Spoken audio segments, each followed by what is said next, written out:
In this simple video tutorial, I'm going to share with you how to clear your TikTok account cache. This is important because it frees up storage space on your device, which can improve the app's performance and reduce lag or crashes. To clear your TikTok cache, simply head to your TikTok. On your profile page, tap onto these three lines and select Settings and Privacy. You will want to scroll down into the section of Cache and Cellular. Select Free Up Space. Now you will see the full data preview. Over time, TikTok stores data like videos and images in its cache to load content faster, but this can build up and take up considerable space.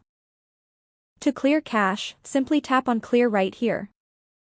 You can also clear the downloads just down below. By clearing the cache, you're essentially refreshing the app, making it run more smoothly while also ensuring that any outdated or corrupted files don't impact its performance. That's how easy it is to clear cache on TikTok.